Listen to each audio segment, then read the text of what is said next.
அபி என்னாச்சு அவருக்கு? ஒன்றும் இல்லை மேடம், உள்ள ட்ரீட்மெண்ட் நடந்துட்டு இருக்கு. மேடம் ப்ளீஸ் அழாதீங்க. ரொம்ப நல்ல மனுஷன், அவருக்கு எப்படி இல்ல ஆகணும். ஐயோ நீங்க ஒன்றும் கவலைப்படாதீங்க, அவருக்கு ஒன்றும் ஆகாது. டாக்டர் தான் ட்ரீட்மெண்ட் பண்ணிக்கிட்டு இருக்காருல்ல. டாக்டர், இவங்க தான் உள்ள இருக்கிற பேஷண்டோட மிஸ்ஸஸ். அப்படியே? ஆமா. அவருக்கு கம்ப்ளீட் ரெஸ்ட் வேணும், யாரும் டிஸ்டர்ப் பண்ணாம பாத்துக்கோங்க. சரி வாங்க வாங்க மேடம்.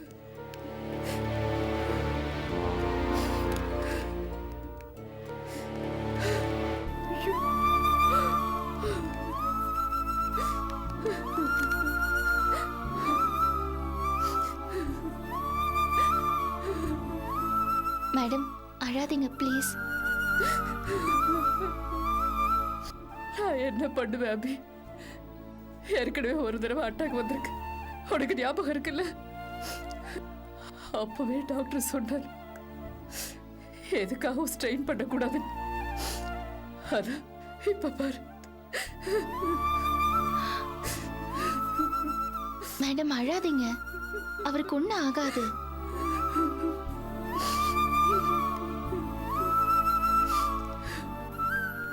எப்படி இருந்த மனுஷன்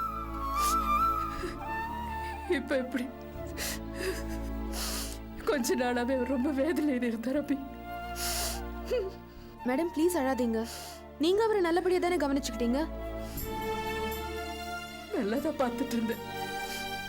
ஆனா ஆபீஸோட கவலையை மனசுல போட்டு புழுங்கிட்டு இருந்தா நாம என்ன செய்ய முடியும் சொல்லு?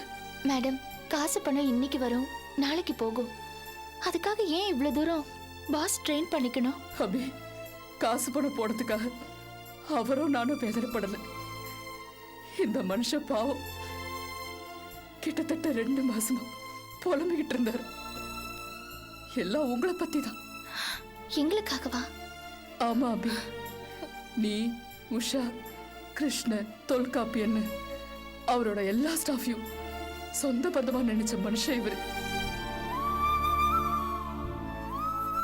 ஆதித்யா கிட்ட கம்பெனி மாறின பிறகு உங்களெல்லாம் நினைச்சு ரொம்ப கவலைப்பட்டாரு. உங்களெல்லாம் வேற நல்ல ஆபீஸ்ல சேர்த்து விடணும்னு ரொம்ப ஆசைப்பட்டாரு. தொல்காப்பியனுக்கு வேலை போன விஷயத்தை பத்தி நினைச்சு ரொம்ப வருத்தப்பட்டாரு. வேற ஒரு ஆபீஸ்ல உங்களெல்லாம் சேர்த்து விட்டுட்டு அவரோட ஷேர்ல இருந்து வர படத்துல உங்களுக்கெல்லாம் செட்டில் பண்ணிட்டு அதுக்கப்புறம் தான் இந்த கம்பெனி விட்டு விலகணும்னு நினைச்சிட்டு இருந்தாரு. ஆனா அது எதுவுமே நடக்கல, எல்லாமே கைவிட்டு போயிடுச்சு. அந்த வேதனையோட தான் இவர் இந்த மாதிரி. மேடம் ப்ளீஸ், பாஸ் மாதிரி ஒரு நல்லவரை பார்க்கிறது இந்த காலத்துல ரொம்ப அபூர்வம். அவருக்கு எதுவும் ஆகாது பாருங்க, நிச்சயமா அவர் சரியாயிடுவாரு. அவர் ஆசைப்பட்டது எல்லாமே நடக்கும். எப்படி அபி? மேடம் எதுவுமே கைவிட்டு போகல, ஏன் இப்படி நினைக்கிறீங்க? அழாதீங்க மேடம், வாங்க முதல்ல நீங்க உட்காருங்க. உட்காருங்க, வாங்க. தண்ணி தண்ணி எடுத்துறமா. உட்காருங்க உட்காருங்கம்மா. உட்காருங்க உட்கார்ந்து குடிங்க. இந்தாங்க.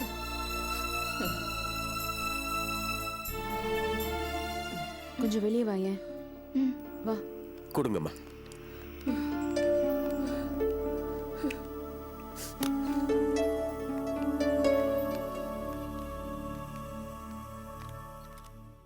என்ன அபி நீ கிளம்பு. அபி நானா?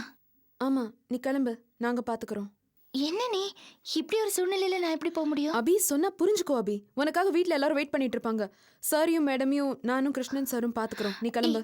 ஏய் கொஞ்ச நேரம் இங்க இருந்துட்டு போறேன். இல்ல நீ கிளம்பு. சரி நீ தீபாவளி செலவுக்கு என்ன பண்ண போற? உனக்கு ஆபீஸ்ல இருந்து எந்த செட்டில்மெண்ட்டும் கொடுக்க முடியாதுன்னு சொல்லிட்டாங்க. நான் எப்படியாவது பாத்துக்கிறேன். அதான் எப்படின்னு கேக்குறேன். இப்ப அத பத்தி என்ன? பாஸ் பாரு எப்படி இருக்காரு, மேடம் வேற மனசு உடைஞ்சு போயிருக்காங்க. சரி நீ அவங்கள பாத்துக்கோ, நான் எப்படியாவது ஏற்பாடு பண்ணிக்கிறேன். நான் கிளம்புறேன். சரி.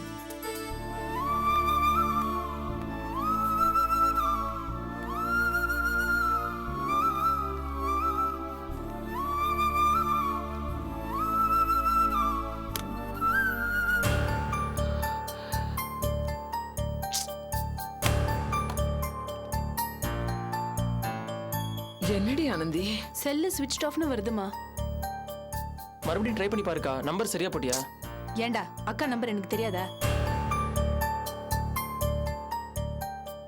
என்னக்கா? எத்தனை தடவை போட்டாலும் ஸ்விட்ச் ஆஃப்னு தான் வருது. சரி, நீ இப்படி வா, நான் போட்டு பார்க்குறேன்.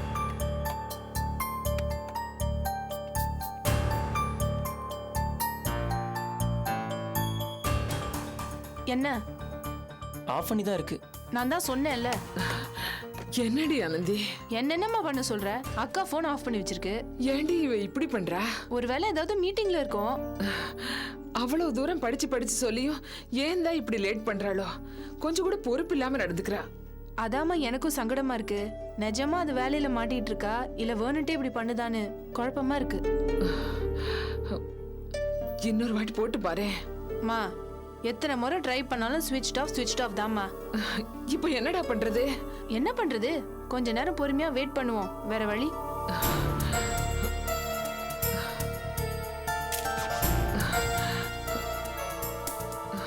லேட்டஸ்ட் டிசைன் இருக்கு, பாக்குறீங்களா? இல்ல. அட பரவாயில்ல, பாருங்க. பார்த்தா தானே ஒரு ஐடியா கிடைக்கும். இல்ல சார், நான் நகை வாங்க வரல. இப்ப வாங்காட்டி பரவாயில்லம்மா, பார்த்து வச்சுக்கிட்டீங்கன்னா அப்புறமா வந்து வாங்கலாம்ல. இல்ல சார், நான் நகை விக்கிறதுக்காக வந்திருக்கேன். ஓ அப்படியா? நீங்க என்ன கொண்டு வந்திருக்கீங்க?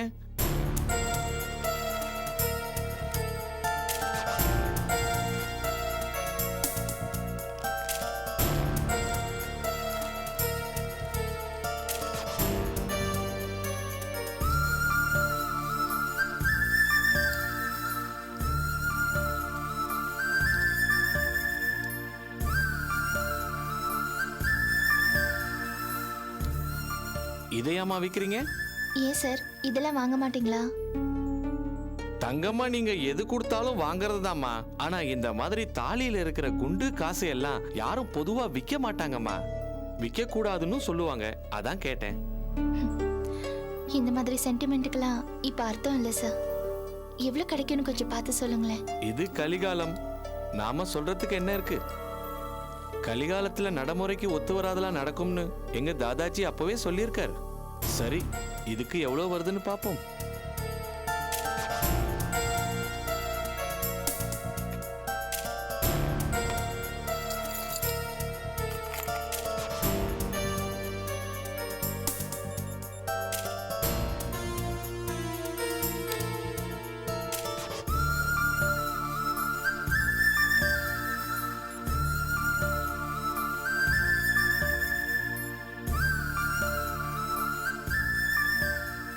$6,650 கொடுக்கலாமா? ரொம்ப குறைக்காதீங்க சார். இல்லம்மா, பழைய தங்கத்தோட ரேட் என்னவோ அதான் போட்டிருக்கேன். சார், எனக்கு எவ்வளவு நெருக்கடி இருந்தா நான் இதை விற்க வந்திருப்பேன். கொஞ்சம் அனுசரிச்சு பார்த்து கொடுங்க சார். அதுக்குன்னு பொருளோட மதிப்புன்னு ஒன்று இருக்குல்லம்மா. சார், இந்த அளவு எடைக்கு நான் நகை வாங்கினா இப்போ எனக்கு $6,650 தான் பில் வருமா சார்? வராது, கூடத்தான் வரும். கூட வித்தா தானே எனக்கு 4 காசு வரும். சார், ப்ளீஸ் கொஞ்சம் பார்த்து போட்டு கொடுங்க.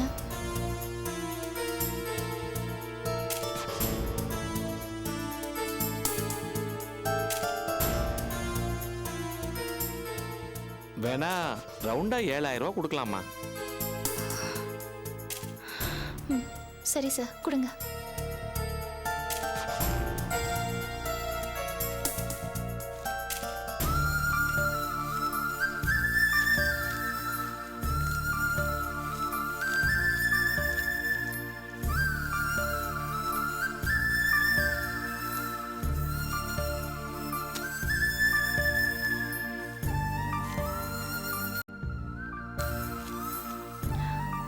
ரொம்ப தேங்க்ஸ்.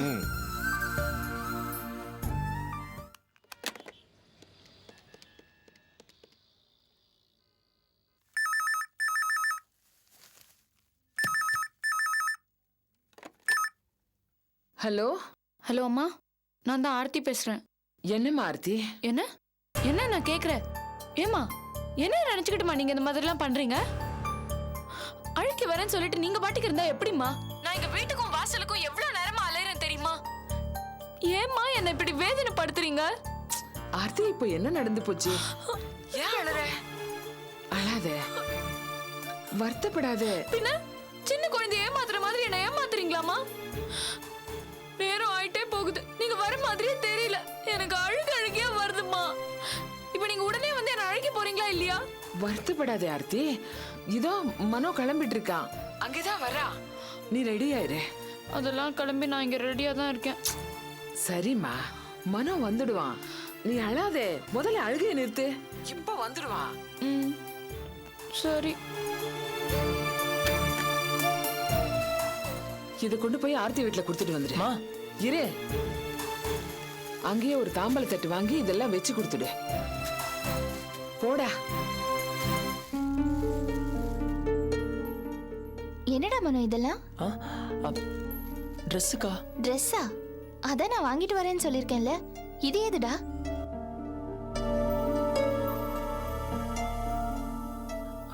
ஆர்த்திக்குக்கா.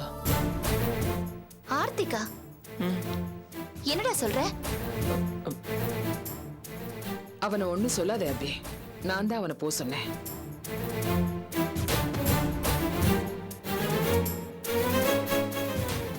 என்ன பாக்குற? ஏமா, நான் அவ்வளவு தூரம் சொல்லிருக்கேன். நான் என்ன பைத்தியக்காரியா? இல்ல உன்னோட புத்தி மழுங்கி போச்சா? நீ என்ன வேணாலும் சொல்லிக்க, ஆர்த்தியை நம்ம தீபாவளி கூப்பிட்டு தான் ஆகணும். நேத்து நான் அவ்வளவு தூரம் சொல்றேன், நீ பதிலே பேசல, கண்டுக்கவும் இல்ல. என்னால அப்படி இருக்க முடியாது. ஏன்னா நான் பெத்தவ. என் பொண்ணு அனாதை மாதிரி விட என் மனசு இடம் தராது. நான் ஆர்த்தியை கூப்பிட தான் செய்வேன். ஓஹோ, சரி. ஆமா மனோகர், இந்த Dress கையில வச்சிருக்கியே, அதுக்கு ஏதுடா பணம்? சொல்லுடா.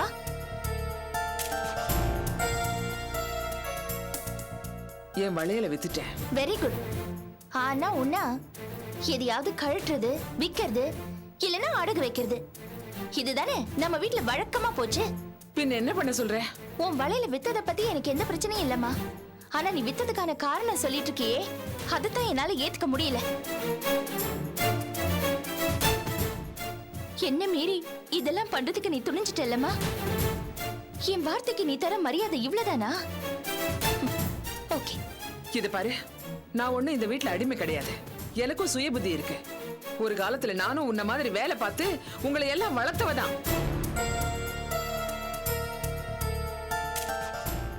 எனக்கு என் பொண்ணுங்களுக்கு நடுவுல பேதம் எல்லாம் கிடையாது. நீயும் என் பொண்ணுதான், ஆர்த்தியும் என் பொண்ணுதான். இந்த தீபாவளிக்கு நான் அவளை கூப்பிட தான் போறேன். தயவு செஞ்சு தடுக்காத.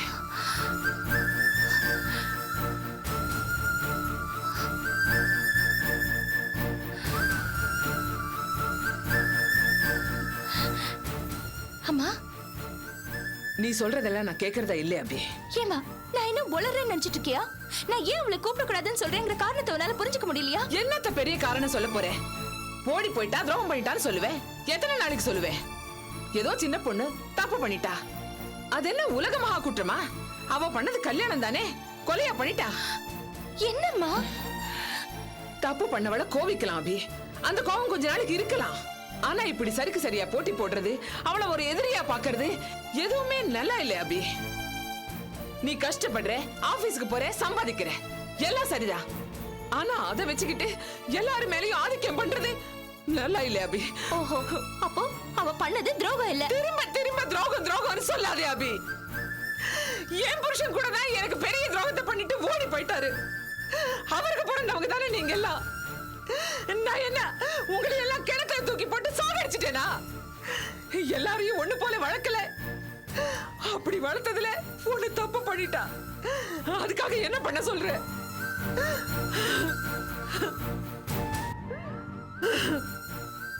இத பாரு அபி, எனக்கு நீ, ஆனந்தி, ஆர்த்தி, மனோகர் எல்லாம் ஒண்ணுதான். ஒருத்தர் சம்பாதிக்கிறத வச்சு என்னால அதுக்கு தகுந்த மாதிரி பாசத்தை காட்ட முடியாது. தப்பு பண்ணது நீயா இருந்தாலும் அதை நான் சொல்லுவேன். நீ டம்ளரை தூக்கி எறியலாம், முகத்தை சுழிச்சுக்கிட்டு போலாம். அதுக்காக நான் பெத்த இன்னொரு பொண்ணை கை கழுவிட முடியுமா? ஏமா, நீ தான் பேசுறியா? சுய நினைவோட தான் பேசுறியா? ஆமா அபி, நான் சுயநிலையோட தான் பேசுறேன். உன் மனசுல ஒரு ஆங்காரம் இருக்கு, அத சரி பண்ணிக்க. வீணா ஆர்த்தி கிட்ட காட்டாதே. என்னம்மா சொல்ற? ஆமா அபி, ஆமா. உனக்கு உன் புருஷன் கூட சேர்ந்து வாழலைங்கிற ஆதங்க இருக்கு. அதான் புருஷனோட சேர்ந்து வாழ்ந்துட்டு இருக்கிற ஆர்த்தி மேல விஷத்தை கக்குற.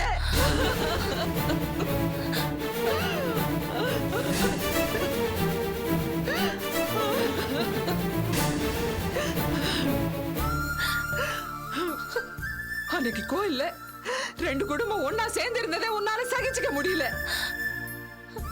அதுக்கு காரணம் உன் அடிமனசுல இருக்கிற வெறுமை தானே எனக்கு படுது.